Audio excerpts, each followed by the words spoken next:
with us here, can you join me to welcome Ms. Margaret Kakande, who is the head of Budget Monitoring and Accountability Unit in the Ministry of Finance. She's seated right here. You're most welcome. Mr. Rama Omonya. Rama works with Oxfam, Uganda. He has many titles. He's headed the thematic, he's been governance thematic manager, policy coordinator at Oxfam, he says, until recently, policy and political economy analyst, advocate in private practice with ABN Advocates. I think that's what I was missing. Thank you, Rama, for joining us here. We have Mr. Julius Kapwepwe Mishambi. Julius Kapwepwe works with Uganda Debt Network. He's seated behind there. Madame Sylvia Mwemba Ntambi, who is the chairperson of the Equal Opportunities Commission. If you're treated unequally here and elsewhere, you know who to go to. I will introduce the others as we move along. Hey, I was just about to forget. Two very important people just seated in front of me. Join me to welcome Dr. Maggie Chigozi. Dr. Maggie Chigozi needs very little introduction. I'll just say she headed the Investment Authority. Now she's into private business. I'll introduce her in more detail later, but she doesn't need a lot of introduction. I know most of you already know her. And Mr. Richard Sewakirianga. Mr. Sewakirianga leads the Uganda NGO Forum. Can I now ask Julius to come back here and use about 10 minutes to present a civil society position on the budget, 2017-2018. Thanks, Mangusha. Thanks, Kakama, for the presentation. Like I said, we are not going to lament. There is no lamentation. We just know where we are and where we are heading to and how we can do better. First and foremost, we very well know that our budget process is credible in a sense that what is budgeted for at the end of the day, if you are budgeted for 100 billion, 100 billion is actually spent. That our budget process actually is more participatory. Some people will say, so what? Let me tell you, don't take that for granted, for the budget process to be participatory. For the first time, this is the second time actually, that we participated throughout the country on the local government budget consultative meetings, and we continue to do that. Please join me to thank the Minister of Finance for giving us those spaces. Ladies and gentlemen, like the previous speaker, our economy is not doing well. We said this 3 years ago, people could not agree with us. But also it is important that we appreciate now that we are not doing well. And as such, we need to do something with our economy. At 3.9% growth, I think it is something that we need to be able to look at. The other important element we know very well is that Uganda Revenue Authority definitely will be able to collect around 15 trillion of the of the 29 trillion budget. I think the biggest case here we need to make is that yes, we are increasing in making these collections, ladies and gentlemen, but I think we are stagnating at our tax GDP ratio, which is around 13%. But if you look at the taxation measures being given, definitely there are a number of issues you want to look at. Of course, cigarettes, you can always increase the taxes on cigarettes. But we are happy that mama kits were reduced to 0%. We are also happy that we look at road tractors and semi-trailers having their taxes being reduced to reduce the cost of construction. But ladies and gentlemen, the whole idea of tax exemptions is something that we need to get onto. We have argued here that tax exemptions are necessary evils because of where we are as Uganda. Rwanda, Kenya, Tanzania, who are surrounding us, they're all giving tax exemptions. So we just can't want to live in isolation, have a deaf ear and say, oh, we don't want them. But if we want to do them, we must be smart. Let us make them transparent so that we can be able to look for, to demand for accountability. Another important element that we need also to be very, very serious about is around our interest rates. We appreciate the Bank of Uganda to continuously reduce the central bank rates. But I can tell you is that the interest rates are still very high in this country, and they are suffocating private sector. The total credit to private sector month on month reduced by 1.2% from 11.5 trillion to 11.37 trillion from February 2017 to March 2017. Credit to business services, including working capital, reduced by 23% between February and March 2017. Personal loans continue to grow irrespective of interest rates. This is very dangerous because personal loans are for consumption. Even if you put interest rates at 100%, people will still go ahead to borrow money because somebody is sick, shouldn't need to go to hospital. You need to address some of the vulnerabilities we are talking about. But to make profits out of loans will continue to be a bit of a challenge, will continue to be very, very difficult, and as such, the question of interest rates must be addressed. Inequality, I just have only two issues I want to raise, and that's by Oxfam. The richest 10% in this country take 37% of our GDP, and the poorest 10% claim only 2.5% of our GDP. This is serious. You have very few people taking a very big chunk of our wealth, and the other poorest are not gaining from this particular growth. And therefore, our budget must be in a position to ensure that growth is inclusive, nobody is left behind. The other important element I want us to worry about, ladies and gentlemen, is the question of debt. Like tax exemptions, borrowing is not bad, but if you can borrow smartly. Our debt stock increased from 33.1 trillion to 46.7. The undisbursed debt is at 18 trillion, and commitment charges at 20 billion. Just to make it in the English language, one professor said, let's talk English language. Undisbursed debt is this amount of money which is there for you, but you have no capacity to spend it. And the commitment charges are the amounts of money you keep on paying from that loan that you have not utilized. And that's why we are finding that this current budget, a third of it is going to be spent on interest payment alone. So this itself is still a big challenge we need to look at. Therefore, ladies and gentlemen, what we are looking out for is also to ensure that what government has said is what actually government can do. When you hear that we want to strengthen the agricultural extension system to improve agroeconomic practices at farm level, we are glad to see that more monies have been allocated under the Ministry of Agriculture for extension services.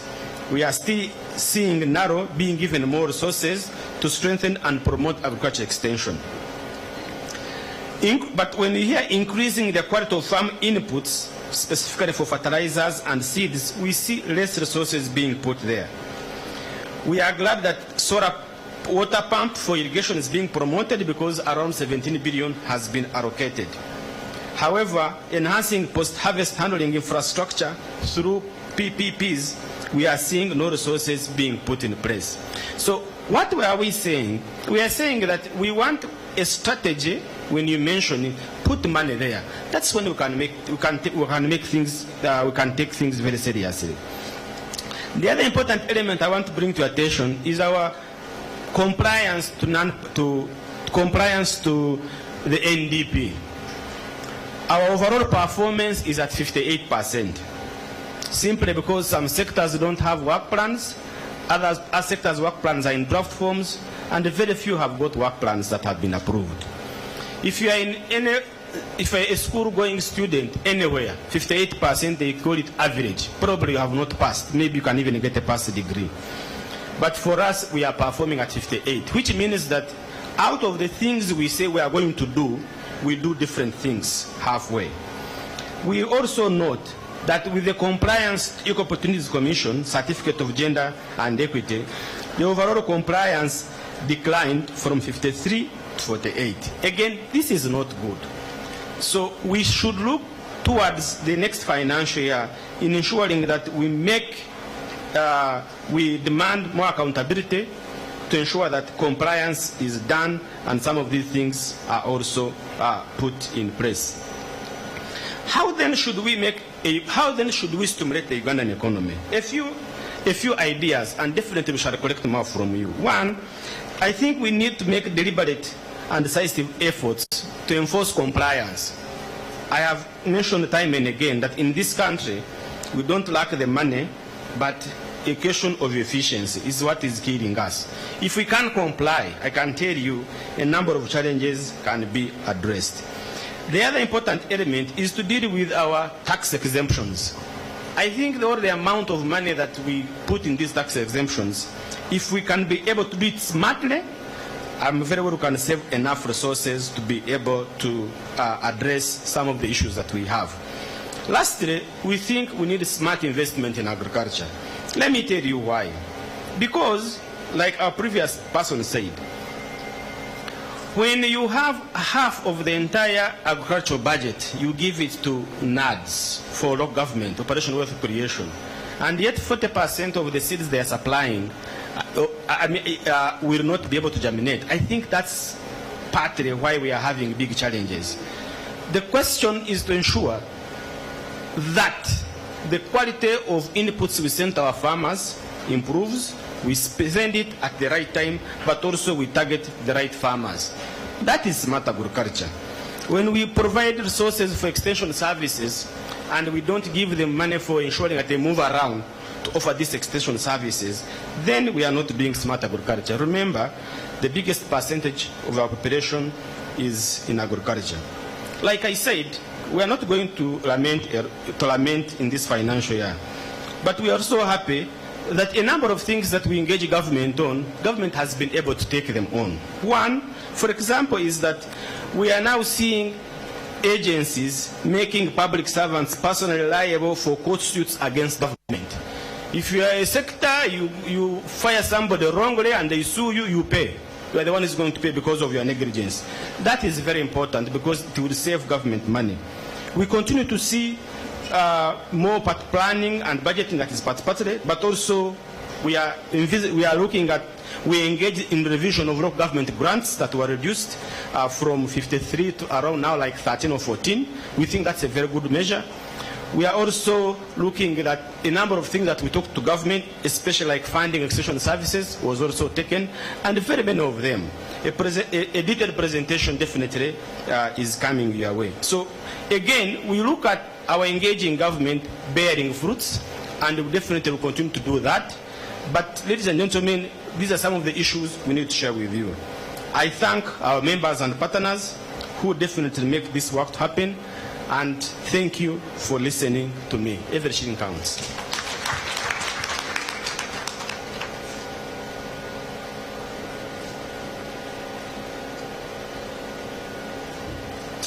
Thank you very much, Julius. I think we have an idea of where we are and where the discussion this afternoon should be taking us. Like I said, we have two specific panels, and we're trying to divide the budget in about two specific areas for purposes of this afternoon's digest. The first area, like I said, is stimulating the economy.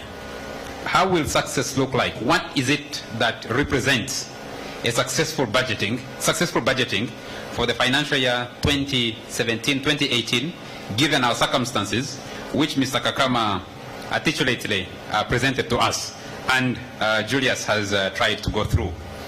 May I therefore ask the following to join me and occupy the seats here, and then we start the real digest of the budget 2017-2018.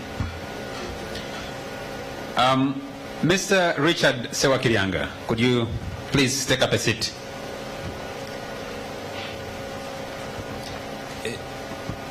Mr. Sewakirianga is sometimes described as or introduced as the president of NGOs.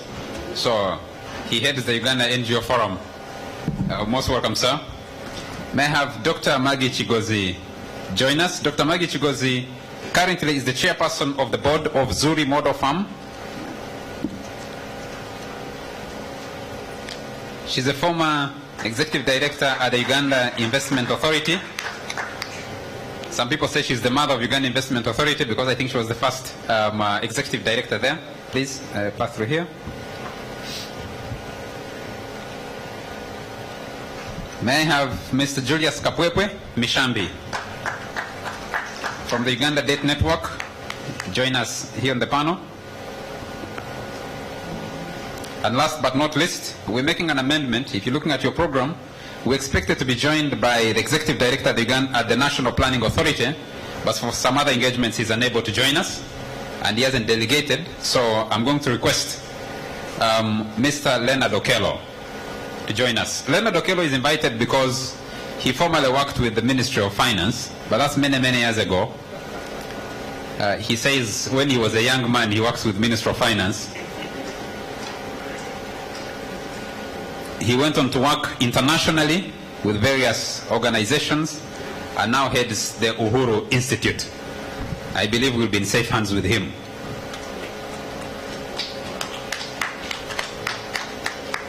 We agreed that if we choose to clap, we clap properly. We don't have...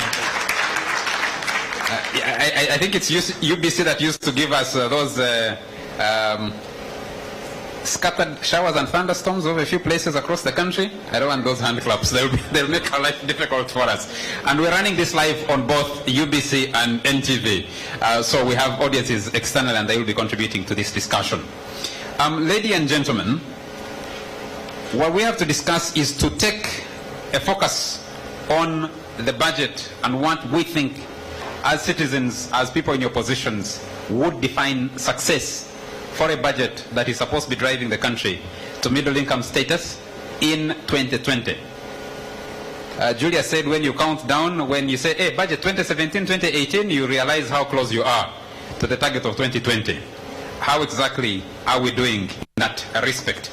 We have looked at the numbers. I am uncomfortable discussing an individual budget. Margaret will help us when she comes on next panel. I think budgets are incremental. They should reflect a journey that from where we started from to where we're going, and that is what we'll be trying to evaluate over the next few minutes. I want to start with Dr. Maggie Chigozi. You have a microphone in front of you. And some water. Hello? Yes. I want to start with you. One of the key priorities that drives the country to changing its circumstances is how it prioritizes investment in key sectors. Your own assessment of the budget 2017-2018, does it put the money where our mouth is? Absolutely. I think I totally agree with the sectors that were selected.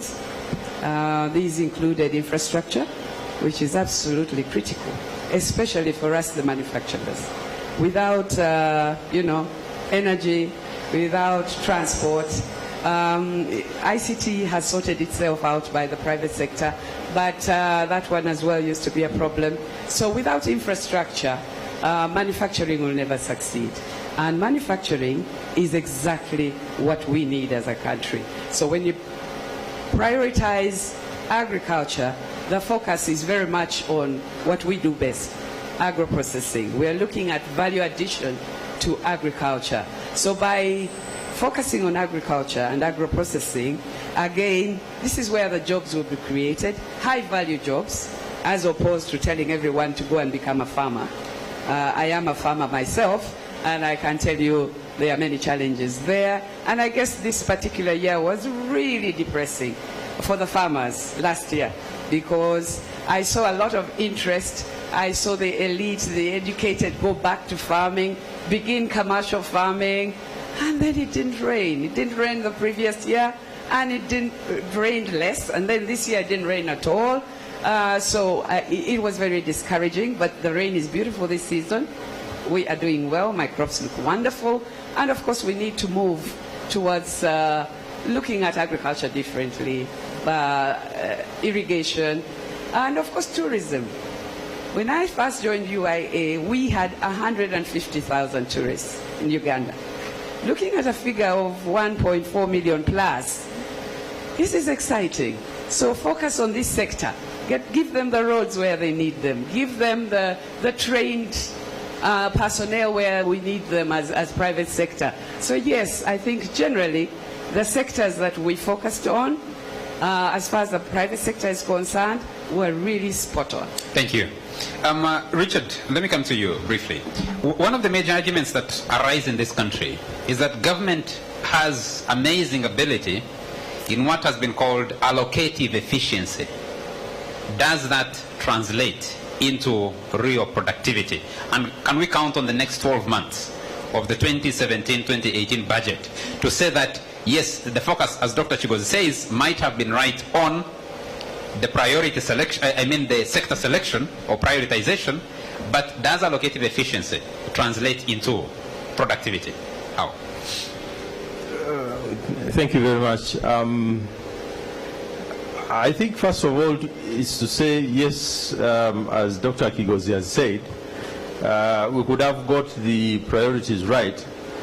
But you see, this whole question of allocative efficiency is also, I think, debatable to say that government has allocative efficiency, because to be efficient in your allocations can only be seen through the outcomes that you produce. So it's a mirage to say that you have allocated well, but you haven't achieved your outcomes. That means that you haven't allocated well. So I guess that for me, the litmus test for this budget and the others will be how exactly we are going to show in real tangible terms where the allocations are going and how they are actually creating the production that we want to see. I think in agriculture, which we always talk about, the most important thing would be to say, if we take this year, how many acres of land shall we irrigate? So that we know 10 acres, 20 acres, 100 acres. Because if you say we are going to irrigate, you can also be like God, you just give rain and then sometimes it goes, sometimes it doesn't. So we need to do it a bit more efficiently. Now, again, if you are to talk about allocative efficiency, I think for me, then that's where we should see the connections more. I think one of the things that we do in this country is to sometimes celebrate the words that are being used by the people reading the budget and not celebrate the budget. What we should be thinking of is that instead of being told that infrastructure is important, I think everybody in the world knows that infrastructure is important. So that's not news. I think what we would like to see is what are the connections between, say, infrastructure and how it links up with other sectors. Because for me, the biggest worry now we should be thinking about is if you take, for example, the infrastructure sector, how many Ugandans are employed at the upper end? You'll find that the consultants all come from the European Union and they follow their money. Then the people who give us the machinery also bring their own experts. So those are the kinds of things that I think we need to think about, because, well, somebody can quickly say you don't have experts in Uganda.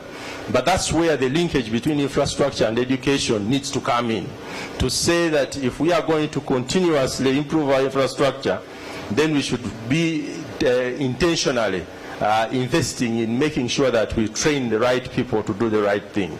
So for me, allocative efficiency will only be determined by the outcomes that are produced by this budget. Thank you. Can I quickly go back to Dr. Chigozi for just a brief moment? We used to hear in previous budgets a lot of talk about water for production. And yet every year, depending on how happy or unhappy God is with us, determines our agricultural fortunes.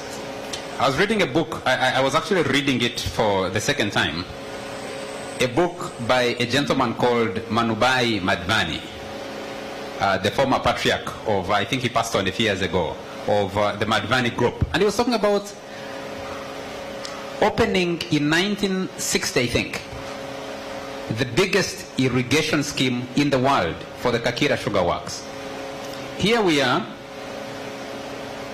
50 plus years later, and we're still dependent on rain to produce. we're still dependent on a hand hoe for production. Where we have attempted improvement, we've gone for the ox plows in eastern and northern Uganda. And then you have a population, 78% of the population, still contributing to this country's economy through agriculture. And you say the prioritization is where it should be? Really? Hello? Water for production. Can you get a better functioning microphone, the technical team? If you could. Hello? Yes. Water, I think the original thinking on water was to get water for household use, to bring it closer so the women will not have to walk miles. I think Margaret Kakande was key in some of these activities. Water would be nearer, and the women won't have to spend days, hours and hours walking for water, 7 kilometers. So the water was brought closer, be it, but it wasn't for agriculture. Why? Because we did have rain. We did have rain. I know you say 50 years ago, Madhvani identified this, but most of the time we did have rain. I personally really do not remember so many droughts. Maybe they were, but I wasn't farming then. So we did have rain, and therefore it was, even for me myself, it was not the priority on my farm until what happened earlier on this year happened. But Madhvani himself does have, I see, water being sprayed on his sugarcane, so he probably did go ahead and do it. So this global warming is a new initiative. It's been coming, slowly getting worse. Not created by ourselves, created by the rest of the world, the developed world, unfortunately. But yes, it is now with us. There's no more putting our heads in the sand. It is with us, so irrigation is absolutely critical. But I think a few years ago, I would not have said it was my priority. Okay, let me throw the same question on the prioritization to both Julius and Leonard. Should that be best?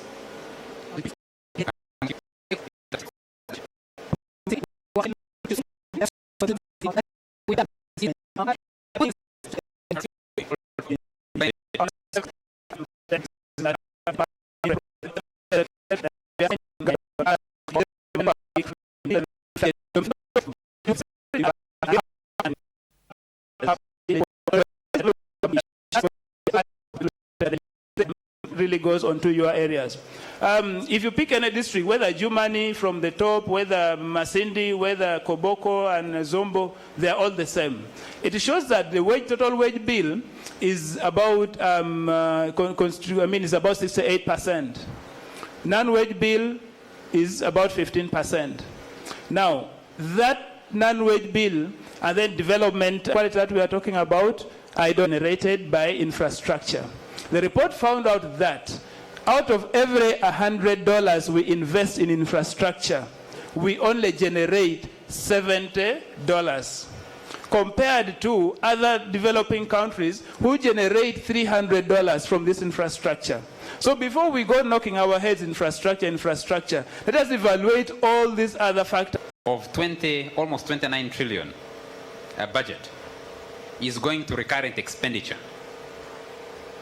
The economists can help here. You're investing more to implement less, when it should be the other way around. The question is, what does that mean in terms of addressing questions of inequality, and what does it mean for a society that is highly unequal if it progresses to whatever income status you talk about? You need to ask questions about countries like Angola, discovered oil, did the mathematics, but the majority of the population remained in poverty, when a small section appeared to be. You have to read from the Book of Lamentations, and everybody tends to kick the can to the next responsible person. So Parliament kicks it to executive kicks it to the people, someone kicks it to the private sector. We need to hold ourselves accountable somehow. Thank you.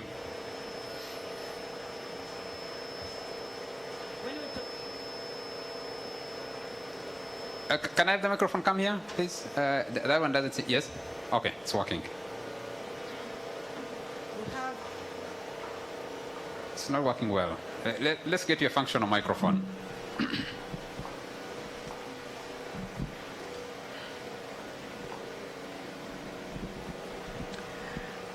we still, as Parliament, we still have a challenge of inequality, most especially issues to do with our women and the most vulnerable. When we are tracing intervention is to address inequalities, like recently in the previous budget that was presented, most of the ministries were, when you look at the percentage that was allocated to the gender budget, and we look at the activity for maybe to have their problems handled by the probation officer. But the sector is getting just, I think it is the smallest funded sector in the district, even at the ministry. Somebody is seated there, a woman with her children, being abandoned by the husband. She wanted the probation officer to help her. The officer is unable because she's not funded. She does not have the money to give them, maybe to take them back home, and even to feed maybe that family. So that one is still a challenge to us as members of Parliament, because that sector is poorly funded. And how are you trying to address it? We are trying to address it by meeting officers, ministry officers. We always have breakfast meetings. We always meet them when they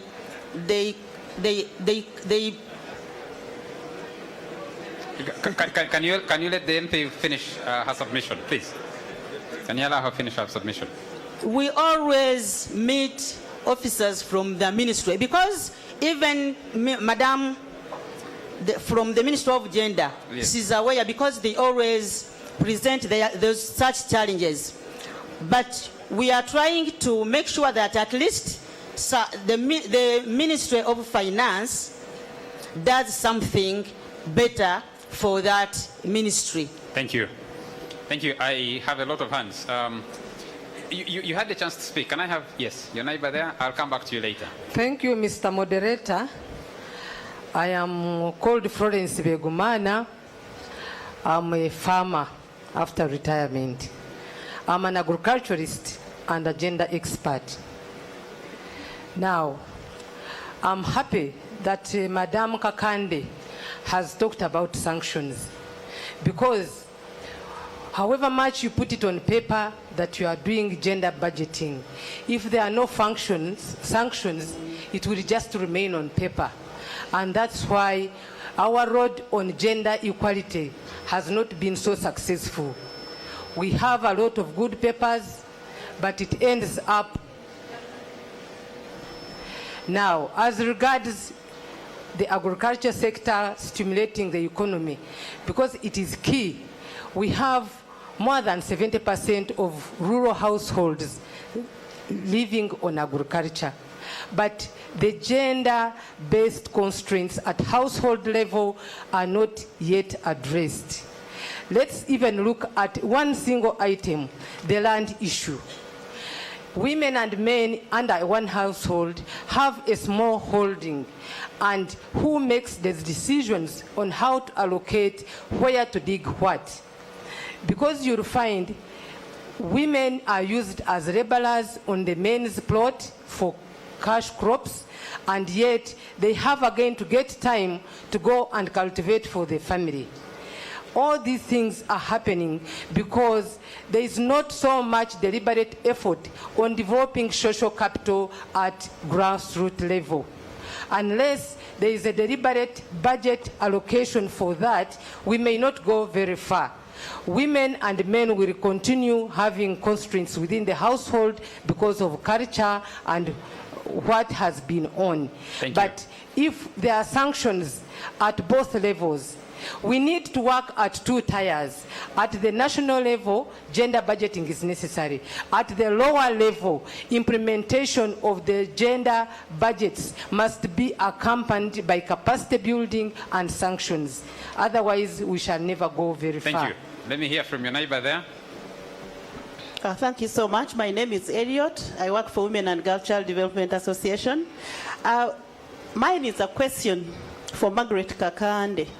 Margaret, who answers to who is the big question that you have to answer. I'm not asking you to answer this question alone, but I'm just looking at the issue of what Julius mentioned. We have the tax exemptions, we have the tax holidays, and we have the illicit financial frauds. Who is supposed to be responsible?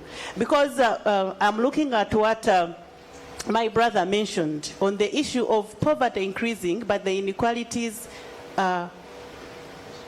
increasing. I think to me it is something that we need to work out, not only civil society and not only government, but individuals. To me, I think it is because of the issue of corruption. If a father is corrupt about the food, as we have heard that women are cooking purpose, and the husband is drinking, I think we need to start looking at corruption at household level before we go to the ministries. Then if we go to the ministries, as we talk of sanctions, who is supposed to sanction the other? If we have the handshake, and then we are looking at the handshake, and then what about that person, that vulnerable person who is not going to be able to reach Margaret Kakande for the handshake? Thank you so much. What about the Margaret Kakande who may not be a beneficiary of the handshake? Maybe we'll need to ask that. Can I come back to you later, Honorable Santa? Let me first go behind here. There's a gentleman here. Yes, the one standing up. Yes, after you, then he'll speak. Okay, thank you very much, Charles. My name is Bonnie Kagaba from Makerere University Business School. Charles, you work for The Independent. I work for the East African and NTV. Okay. Yeah, but The Independent brought a certain headline that Ugandans reasons why Ugandans are poor today than yesterday. You can go and read that.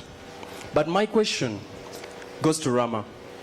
Rama, to cut the story short, we've heard all that, the statistics and all that, but these budgets are geared towards maybe a certain plan, which is maybe NDP2 and maybe Vision 2020. Now, should we stay the course or rethink the strategies of making Ugandans achieve that? Because we are seeing Ugandans who are now not even having what to eat, a population that's competing with economic growth, because Ugandans are increasing. The multiplier effect when people go to bed is worsening, and that means what really should be translated into the economy. So when we look at all that, Charles, there is no way inequality will be handled. And here I quote my professor of economics, Dr. Ramadan Govi. He says, the poor are not sleeping today because they are hungry. And at the same time, the rich are not sleeping because the poor are awake. The rich fear that the poor might come at night and steal their things because of inequality. They construct a house, put a wall fence, hire an askari, put an electric fence, get a dog, and hide padlocks. At night, maybe when something comes up in the compound, the guy wakes up, opens the padlock, and he forgets at the back of his mind that he's secured because the poor are awake. Inequality is a strong point that needs address, and these people in the parliament, please, you're taking it as a joke. I'm happy with the United Nations because they have a sustainable development goal towards that, which is gender equality. We should address it, otherwise we shall continue to lament. Thank you very much. Thank you very much. I rest my case. Yes, your neighbor there. I was going to ask you how you'd address that because you are in the most affected generation and you're aspiring either to be, I think, to be on one side, but we'll come back to you later. Yes, sir. Thank you very much. My name is Charles Chogor. I work for Conserve Uganda in Katakwi, and I represent CSBAG in Teso sub-region. I would like, first of all, to re-echo what Julia said. We are not lamenting. And then secondly, the budgeting process for 2018 to 19 has already started. Right. We are talking of inequalities, but I think the only solution to inequalities, I'm happy the legislators are here, is practically to increase the budget for agriculture. Because where I come from, agriculture employs over 99% of the women. And if the women, the rural women, are empowered economically, then the inequalities will slowly but surely disappear. I beg the legislators, 2021 is still far. In the next budget, please prioritize agriculture and increase funding. 2, make sure that there are highly skilled personnel to steer agriculture as a backbone of this country. We are talking about irrigation. Everybody now is excited about irrigation. Irrigation might be like decentralization. When decentralization came, everybody was excited. But now, are we decentralized? We have had the budgets are managed by the center. Irrigation is coming, but on the ground, we are told that there are only 3 irrigation experts in this country. How are we going to move forward? Thank you. Thank you very much. Okay, I need to pick people at the extreme end and then I'll come back to the people here. There is a hand, there's a lady there at the extreme end. Yes, there's a lady there with a head cloth. Yes, ma'am.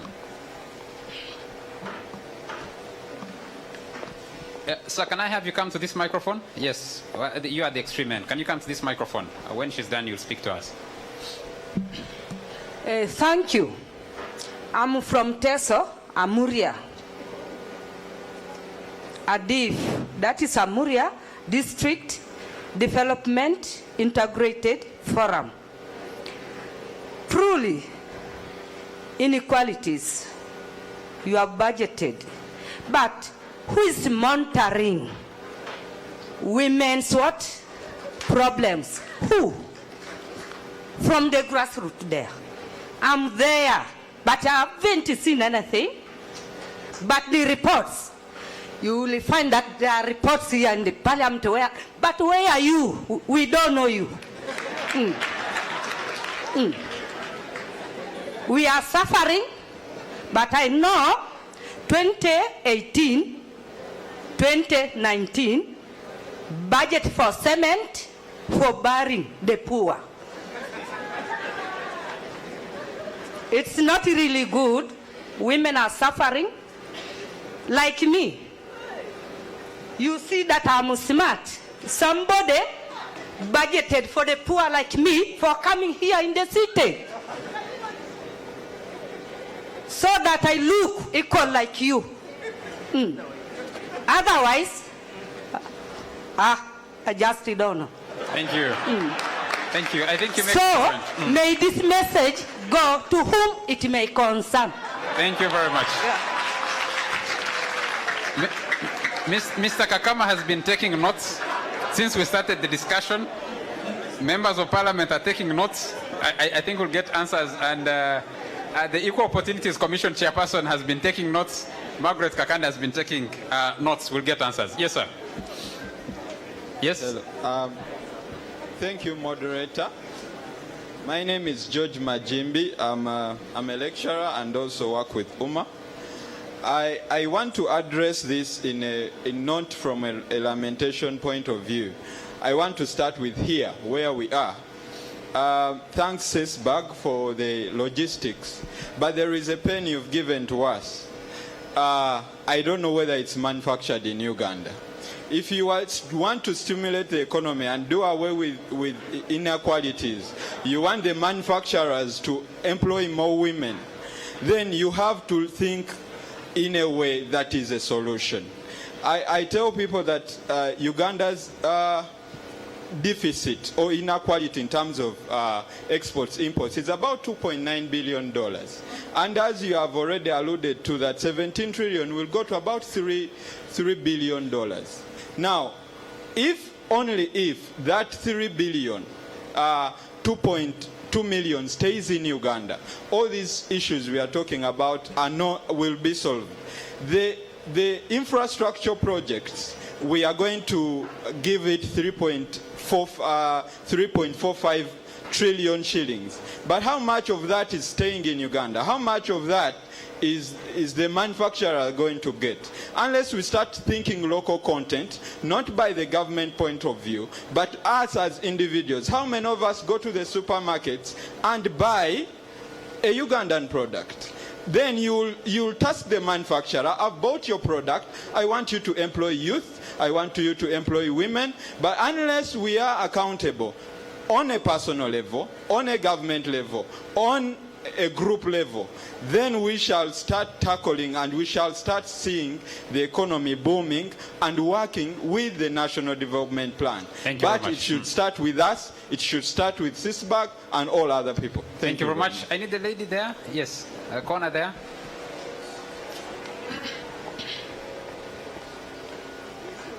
Yes. Oh, thank you. I'm Sheila Avenite for Wede for Young Leaders Alumni. What I want to address to everyone, most of the issues we are putting them to the government, but I want to put it on everyone. They have allocated money, but the money they have allocated, what have you done? We are the real Ugandans that have given you money to buy seeds, and you're the real Ugandan who is buying fake seeds. Why don't we have love for our country, have love for the people we are living with? Because unless we do that, why don't we have love for what we are doing? Because it hurts me, like in the agriculture sector. If I was to have the budget, I would dismantle the whole agriculture sector and start another one. Because what have you done on the grassroots? The farmers are here complaining. Why don't you go and talk to them? Why don't you have people who are trained to talk to the farmers? Because that's what you have written on paper. Do things on grassroots, but not on paper. Thank you. Thank you very much. Okay, there are many hands. Let's see how we move. Can I request the people on this row to hold for a moment, and the people on this row? Let me finish with this row, and then I'll come to you. Make your point precise so that we use as less time as possible, but we have as many of us contributing as possible. Let me pick the two last hands there, behind there, and then I'll come like this. Thank you. My name is Wakimai Benedictus Anthony from Bogishu Sub-Region. One point I note is the conflict on Mount Elgon, and yet we have continuous landslides, as you hear, from Bududa and Bulambuli. So the planning, actually, as we talk of now, people have been shot due to the Mount Elgon conflict between government and the local community.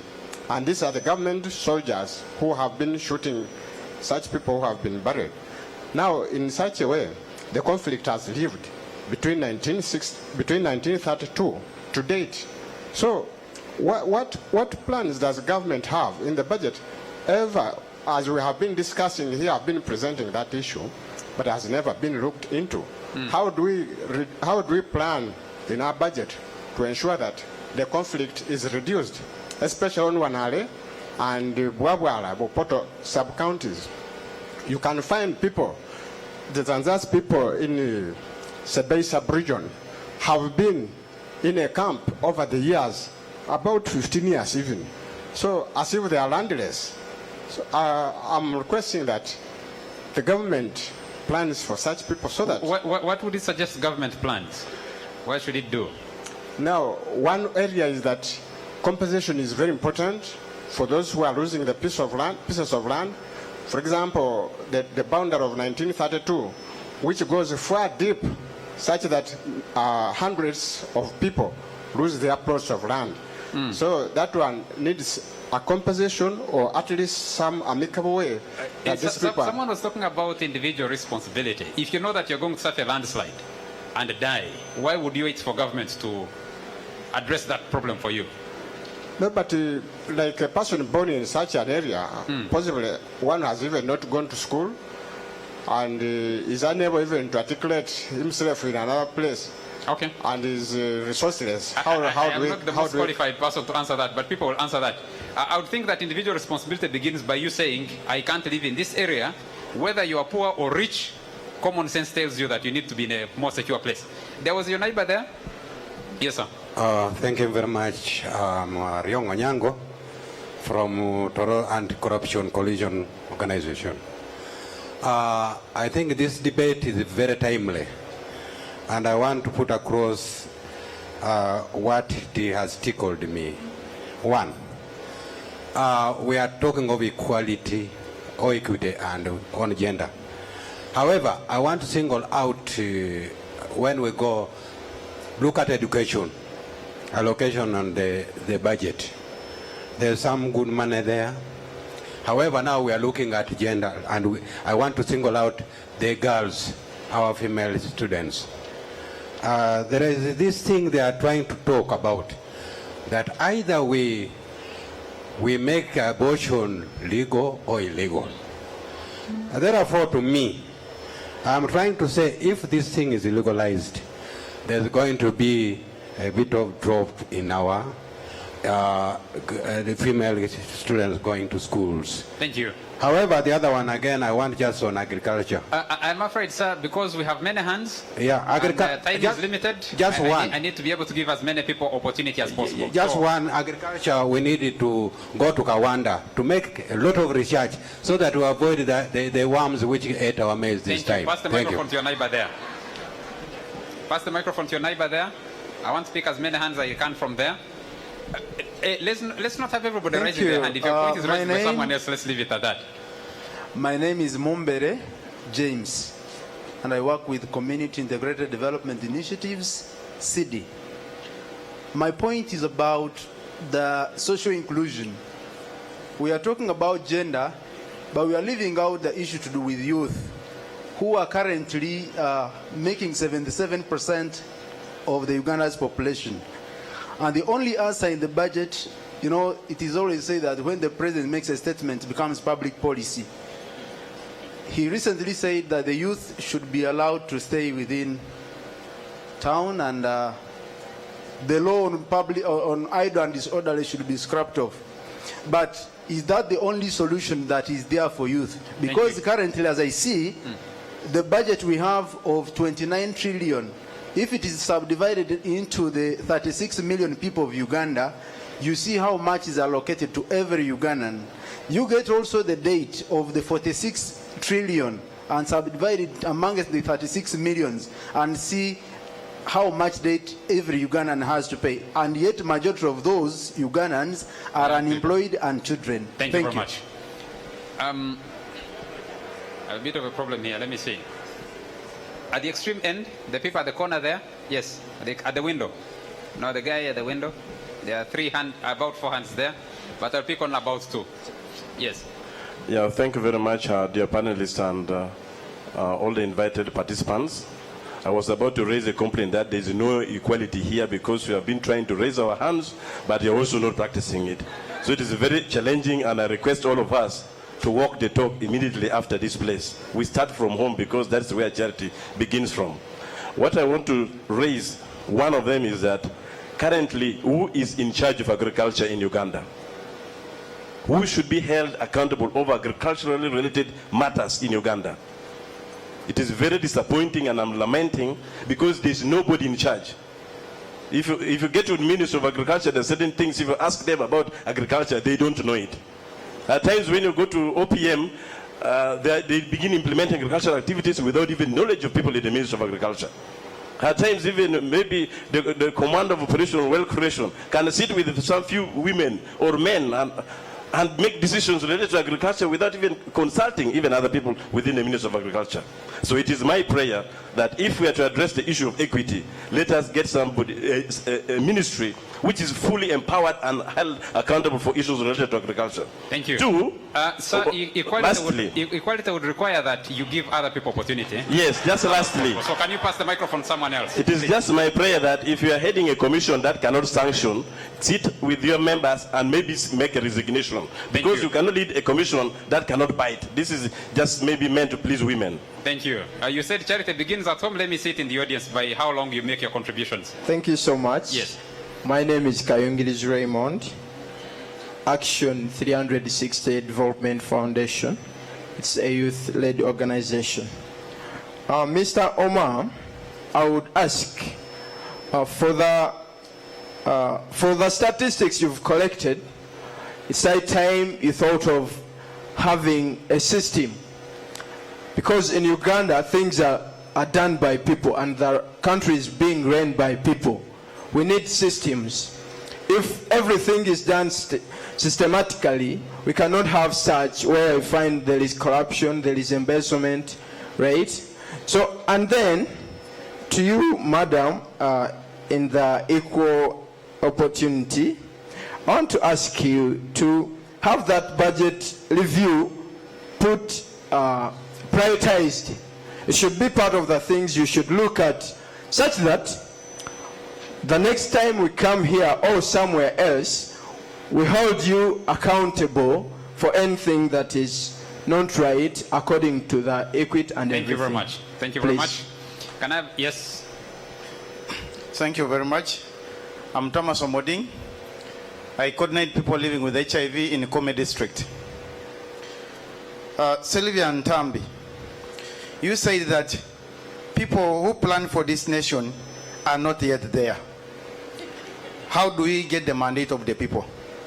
I think you're very right. But how do we get the mandate of the people?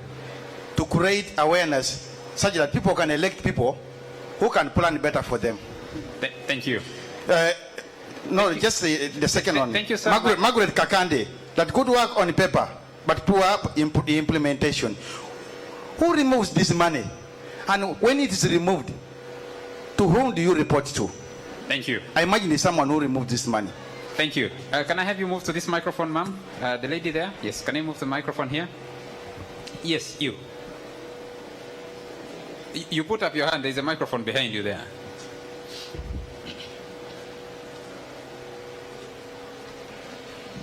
Forgive me, I can't see your faces, so I'm not selecting people I know I don't know. I don't know who is seated where. Yes. Yeah, thank you. My name is Florence Ringe from Kabaramaido. My question goes to the lady on my right. Yes. In green. Sorry, I didn't get your name well. News has been circulating that the cabinet has cleared proposals for amendment bill to the Land Act 1998 to allow forceful acquisition of land and compensate the land or property owners later. Now, when you talk about agriculture, we are all aware that women have assumed social and economic roles, and this includes agriculture. When you talk about agriculture, we are talking about the land. Now, what is your observation and analysis on the current land issues in relation to the vulnerability and equality of women and children? Thank you. Yes, yes, sir. Yes.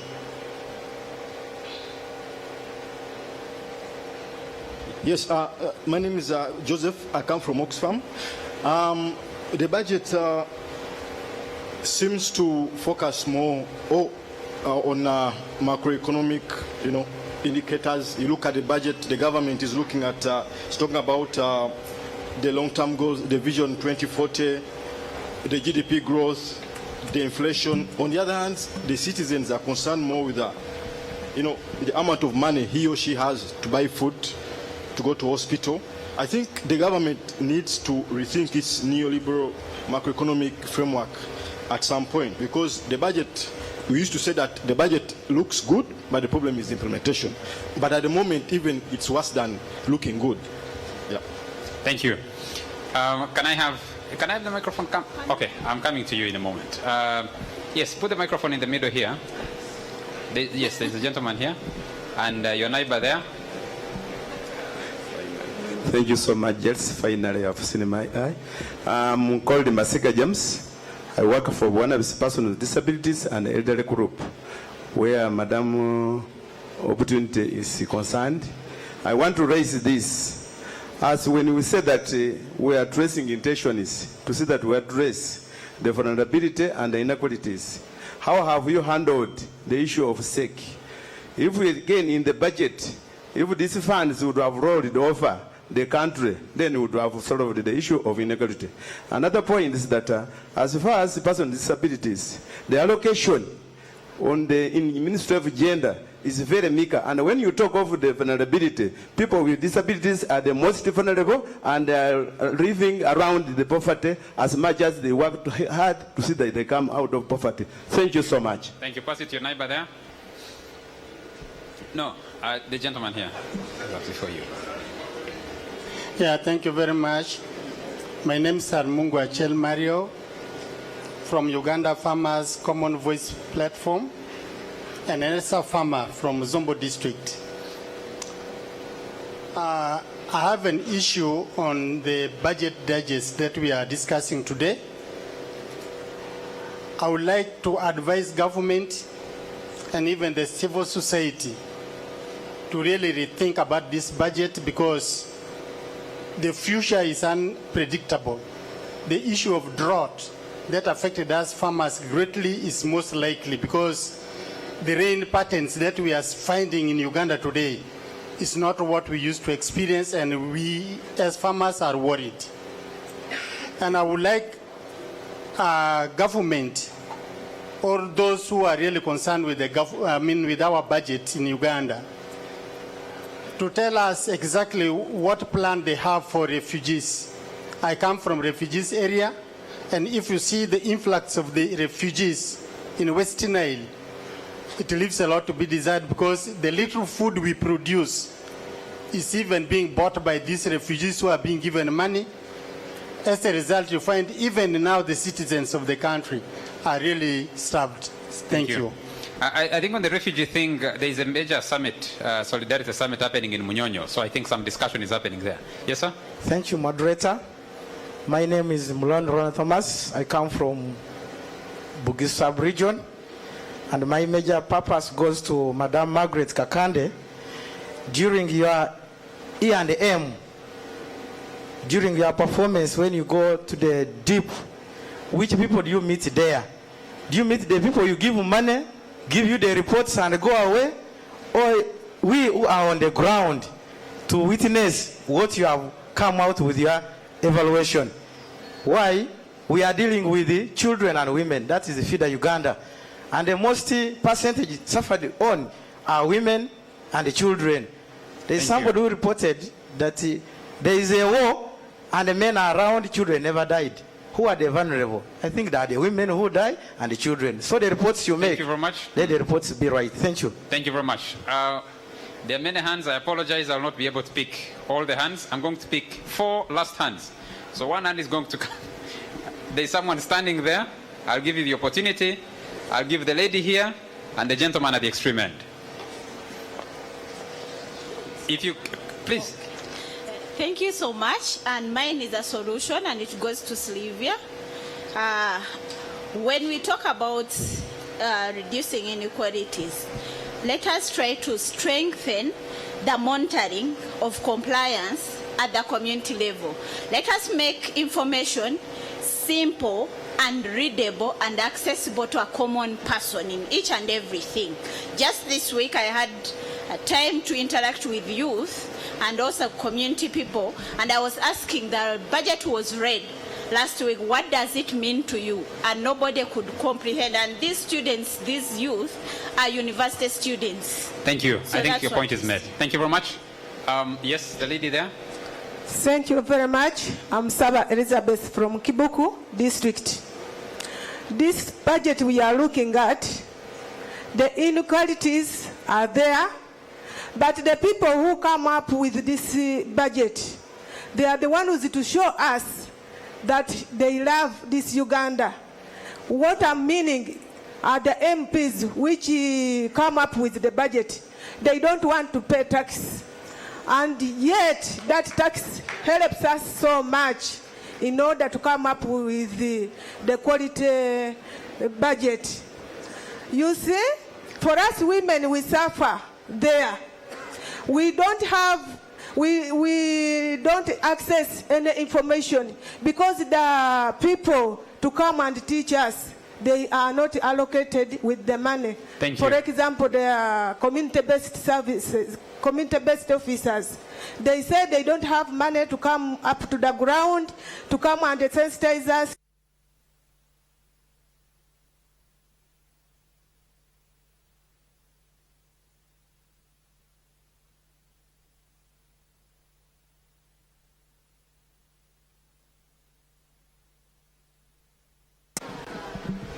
Yeah, I'm Dagira David from Kibuku, Advocacy World International. Inequality, that's where we are. When you go to primary schools under UPE, the enrollment is very good. The dropout rate is the highest. Then early marriage, you can't even mention. Why? the government has an oversight somewhere. When we say we are promoting and we're educating people, yes, and we're exporting the services, yes, Amazon is getting money. But when you go to our budget, is it reflected anywhere that we are getting such and such a figure to Uganda Treasury? When shall we get that one? Thank you. I think Margaret is in a good place to answer you. She will answer you. Yes, sir. Here, in front here. And then I'll pick your hand. The rest, I'm afraid I can't take all the hands. Otherwise, we'll stay here until tomorrow. Thank you very much, Julius. One, I want to array fears that maybe Parliament is not doing something about gender inequality. I think every budget we do now, Public Finance Management Act guarantees that we get a certificate of gender equity. So I want to implore the ones that issue that certificate of gender equity to scrutinize it well, such that it fits the concerns that are being raised. Then also, we need also to look at, I agree that this is a process, but I can say, let's focus ourselves where we are coming from. Let's not look at the national, let's look at where we are. Where do we need to put money? I agree with you entirely, and the Parliament is moving faster to make sure we prioritize agriculture, because that's where our women, our youth should be engaged, other than this issue of saying they should also be redundant. Thank you. Thank you, sir. I'm afraid we got to stop it there because time is not. Anxiety is being caused among these monies that are being asked for. We representatives of the people. We are taking the views of the people. Now, if you are, do we want to take the money to the women? Do we want to take the money to the youth? Or we want to do something else? We need also to be clear, because the MPs that you choose come from among you. We need to be articulate at the country. I think you've been listening to them. The lady from Chibuku, the other one from all those different places. Honorable Santa, 20 seconds. Yeah, thank you so much, Charles. I want to start by saying that Parliament is not sleeping. At the moment, from Parliament, you cannot pass without the certificate of gender equity. That one we are doing. Two, the issue of SAGE, I want to mention something about that. We fought so hard as members of Parliament, and the government has given us something which will be coming in the next budget, and we are yet to wait from the executive. Then the issue of agriculture. I want to say that as far as agriculture is concerned, for us as Parliament, we fought so hard.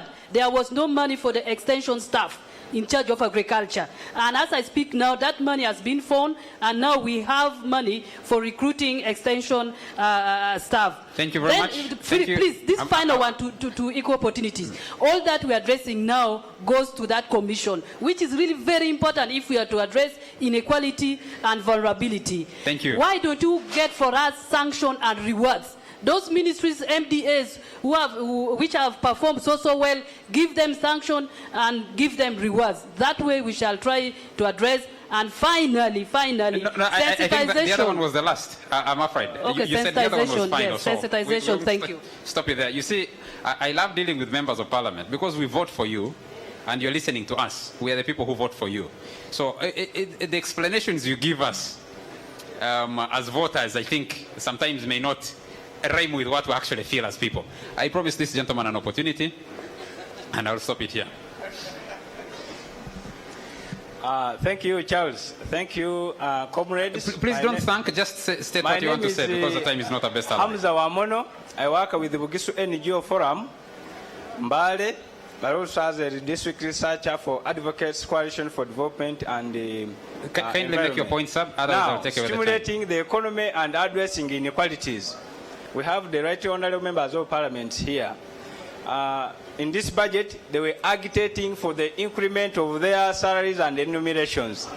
The local council councillors down there, they get, they are charged 30% as per as you earn from maybe 30,000 shillings.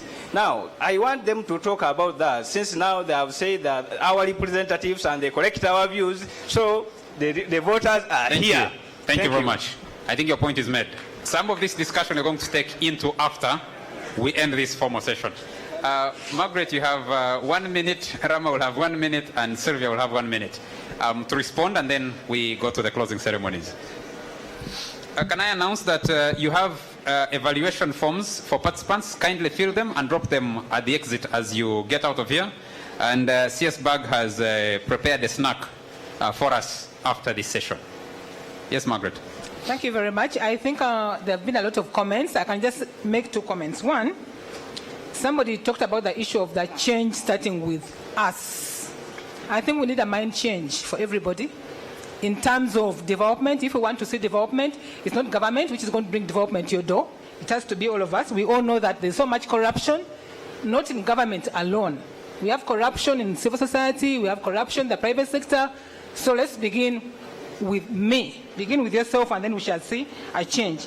And then there was an issue of who makes orders or who takes money from who. I think we have a chain of command, whether it is technical, whether it is political. That one is well known. And I think for us who are in the technical field, we know our bosses. So it means that my boss, I take orders from my boss. But then the politicians also give us orders. So, and we know who, the chain of command among politicians. And I think for me, as a Ugandan, my biggest concern in this country is the fact that we are too politicized. For Christ's sake, we are too politicized, and everything's failing because everything is politicized. Thank and you. This must stop. Thank you. Rama. Thank you. Somebody, I think Mr. Kakande, asked a question about the strategies and statistics and what can be done. I think we are not just lamenting. There are solutions which are so far being achieved in many countries. One of the areas where we need to work on as a country is to improve income inequality amongst different people is the issue of gender inequality. Things to do with gender-based violence, discrimination, opportunities, and dropout rates in schools and all that. The OECD estimates that we lose $12 trillion every year, every year as a globe from gender discrimination and inequalities. Sub-Saharan African, we lose how much? $500 billion. So we need to invest quite heavily in areas that affects both men and women, especially giving more focus on girl-child education, because once you educate the girl child, there's a high likelihood that they will gainfully get employed. They'll also reduce on the number of children they will have. That means they can be productive and plan better for their country. Thank you. A very important question somebody asked, who is in control of agriculture in this country? I think we need another session to discuss that, but just to stimulate that discussion, I'll tell you something. There's something they call single spine agricultural system. In Uganda, we changed it to single spine extension system. When you want to export, say, organic product outside to the EU, they'll ask you for a certification system. That certification system requires that in your country, you have a single spine agricultural system where you go to one source and all these others, whether operation, wealth creation, NAS, everything, they fall under that one. But if that is not done, we shall not achieve. Then just finally, I just want to be on record. Maybe it will appease my colleagues from finance, that we talk about middle income status. And for me, I want to tell you that my own assessment as a lay economist is that we shall achieve that. Why do I say that? When we invest $15 billion to $20 billion into this economy in all the infrastructure, when we capture all the data in the mobile banking platforms as savings and incomes to individuals, we shall achieve the $1,045. But whether that will translate into $1,000 for my mother and your mother, that's a question we shall discuss another day. Thank you very much. Thank you very much. Sylvia, 1 minute. Thank you very much. Dear colleagues, if we want to achieve inclusive development, the only way we can do it is to budget, putting into consideration issues of gender and equity. Why am I emphasizing gender and equity? Someone mentioned that the youth are not there, the persons with disabilities are not there. But when we are talking about issues of gender and equity, equity looks at both age, persons with disability, and the different locations, because we are in different locations. So inclusive development is only when you cater for the needs and interests of all people. And gender and equity budgeting caters for that. So the Equal Opportunities Commission will continue with all the advice I've heard, the comments. We will continue to fight for the gender and equity requirements, because Parliament is already supporting us on this And since they are the representatives of the people, they've heard loud and clear. So next time budgets are before them, I know they will react differently. Thank you very much. Can you join me, ladies and gentlemen, thank this panel for their contribution. Thank you very much. Apologies if I didn't pick your hand. It was not intentional. We just couldn't have all of us speaking at the same time. We are coming to the end of this discussion. Just to repeat these two announcements, kindly fill in the assessment forms which you have been given and drop them off at the desk as you exit. Number two, CS Bag has organized something to chew after long discussion, which will be outside in the tent after we're done. Can I now invite Julius to come back and lead us to the closing ceremonies? Thank you.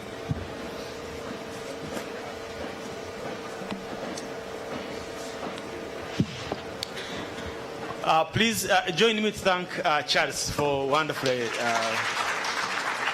moderating our sessions. Ladies and gentlemen, mine is a very simple work at this moment. First of all is to, before I invite the Commissioner to close for us, is to thank again everybody who has stand up. But in particular, I just wanted to mention that we have been able to successfully do this because UDN, Environmental, Oxfam, FRA, AYDL, ISA, FORWARD, DGF, RTI, GAP, Oxfam and Diaconia were able to put some financial support to have this meeting successful. Please join me to thank everybody for doing that. But also, I understand that there is a huge group supported by UDN from the district. Please, could you stand up for recognition? Those supported by UDN.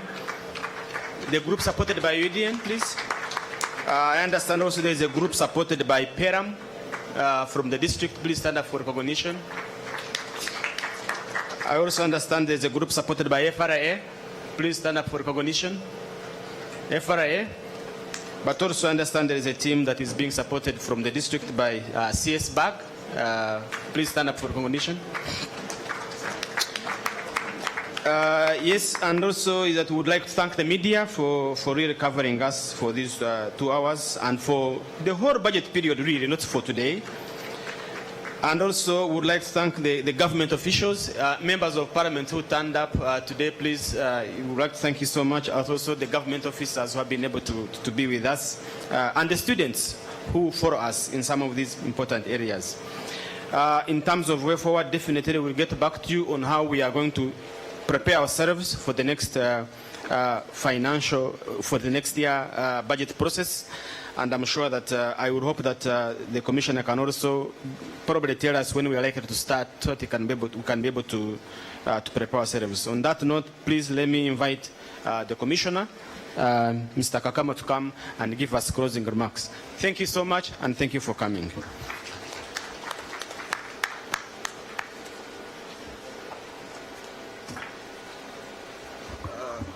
The honourable members of Parliament present, colleagues, panelists, ladies and gentlemen, there are issues, although I'm closing, there are issues which cannot go untouched. Because when we are here, we are also lucky. That's when we can present our side of the story. I will start with the 17 trillion recurrent expenditure. And for purposes of the media, because these days media is you always distort our information, 17 trillion includes 4 trillion for wages, pensions, and gratuities. So you remain with 13 trillion. After 13 trillion, you remove 8 trillion for interest payments and debt payments. So that means you remain with 5 trillion. And 5 trillion is for all operational costs of government, including defense, including buying drugs and other things. So I thought it should be very clear that I highlight that one. The second issue I want to highlight is this share of money between local governments and the central government. Everybody wants only direct transfers to local governments. Nobody is talking about money passing through the national medical stores. Nobody talks about money passing through road fund. Nobody talks about money passing through Gavi. All that is going to local government. So when you are doing analysis, we should be able to also extract that money which is budgeted under central government votes, but going to local governments. I don't know whether local governments also want to take over the portfolio of defense and the police, because that's part of the 29 trillion.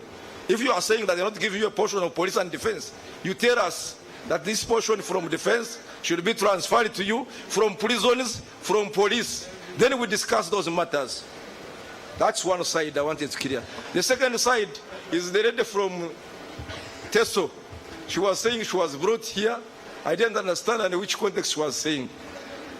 But let me raise this issue. These workshops, they may not give you money or anything, but they help you to understand how the system works. We are very sorry, Parliament, under their wisdom, cut our money for regional and national workshops next year.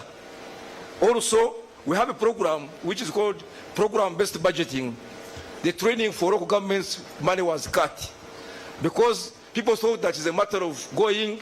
But in the future, I hope you have understood how these interactions are very important. So that's why I was referring to the lady from. So members, when you go back, don't think the workshops are ours to pick money and go and take it in our pockets. That's the interpretation. But it is for interaction with all players in the government, for budget preparation, execution, and reporting. I think one other thing I want to add, which we have to work as a nation, is one, we must be coordinated. Those people who planted early this season, their crops came out properly. Where is meteorology? Why didn't they tell people that you plant early, the rains are coming? What? Early, those are things we need to work as a nation. What are you doing in terms of supporting agriculture? We have been asking for irrigation policy from the Minister of Water and Agriculture. Where are they? Please, it's not a matter of saying you put the money for irrigation, then after 6 months it's not utilized. We have to plan for that, and that's why we are saying let us plan. Even if you are saying we put the money for irrigation, if it is not planned before, it will not be utilized. And that's where corruption starts. Let us plan for the funds we put in the budget. Ad hocism will not help all of us. Now, on equity and gender, there are issues which were raised. And I thought I would request our colleagues in the Ministry of Gender, look at strategic plans. Looking at the budget, which an end result will not capture those matters. Let us agree, as we start the budget preparation process for 18-19, we look at the strategic plans. Are they capturing gender and equity issues? Then we can now discuss those matters. Now, colleagues, all of us are on expenditure today, apart from a few elements of tax exemption, but nobody is raising issues of revenues. Where do you expect us to get revenues to finance these budgets and additional budgets we are requiring? What I'm trying to say to Sisbag, that in the future, you also an area of government mobilization of resources. Don't leave it to finance. Then you start bashing us that we are not doing our work. This is for everybody. When you exempt circles, what do you expect? Who do you expect to replace that tax? And so on and so forth. Let us look at issues of government taxation, government mobilization of resources. Where do you get money to finance the budgets? But lastly, I was intrigued about the issue of infrastructure development. Can you build a dam without doing infrastructure development? Can you have irrigation without infrastructure development? Can you transport goods from Arua, Kabale, Karamoja to wherever it is going without roads? I think we have to be very, very serious. Yes, there might be issues of costing and others, but look at what does infrastructure development help? It helps in developing the nation, it helps in resource mobilization, so we should look at it in a good way. If there are mistakes about implementation, we should address those. Yes, there are some areas where implementation has been bad, but let us be together and look at how best can we monitor our government implementation programs. All of us say we have better, good policies, but all of you are saying the implementation is poor. It is me and you. Everybody looks at the Minister of Finance as the Minister of Finance are the commanders for everybody. No. If I have given defense money, they are the ones to plan for it. The public should also know that this money given to defense is for this and that purpose. If I have given money to lands, they are supposed to be go and handle land matters. But the moment you look at finance as the one sort of issues, it it becomes a problem. Let us all be party to national development. Otherwise, all of us make mistakes, they can be made, but does not mean that when someone makes a mistake and for you keep quiet, you just look on, things will improve. Let us work together as a nation. There are so many issues which were raised here. All of us have learned something new. But if you have not learned, then there is a problem also. Because personally I have learned a lot of things. And you know, for us in finance today, I can tell you with confidence, we don't have a lot of bashing we used to have 5 years ago or 10 years ago. Because we have associated ourselves with civil society organizations. Through our consultative efforts, through meetings every quarter, consultation is very, very important. And information is a big tool. Otherwise, if you don't give information, you'll be misunderstood. So, with those few remarks on behalf of the ministry, because today I was in the Two Hearts Director Budget, DST. Now, I want to thank you for coming to Sisbag and thanking you for having invited my two senior colleagues who are not here. But let us keep on interacting. We are starting the budget process in August, September. Let us keep on interacting with members of parliament, with the civil society. We will improve. This improvement you see here is not coming out of nothing because it's through our interactions. Always here, if you go to a meeting and everybody says there's nobody who has a dissenting view, then you know there is a problem. There is a problem. If you go to a class, you are a teacher, and all the students, you ask a question, everybody says, yeah, there is a problem. So let us have criticisms. Some of them may appear good or bad. There is no problem. It is our nation. Let us work for ourselves. I want to thank you on behalf of Sisbag for having organized your groups, and the members of parliament who have come, and our colleagues from up country. We are ready to interact with you at any one particular time. As the Minister of Finance, with all the stakeholders here, and with everybody in this country. We thank you.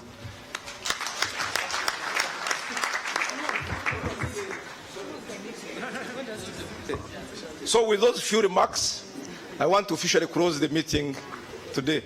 I'm not a politician.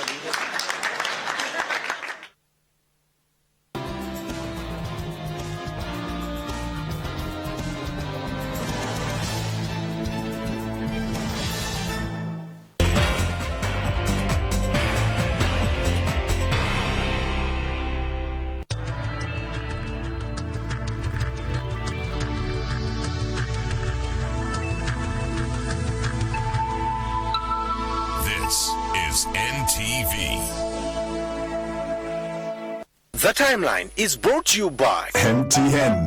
Everywhere you go. What is the latest in social media? What are you going to love and what are you going to hate? We bring you everything here on this episode of The Timeline. I am Ogutu Daudi and welcome to the show.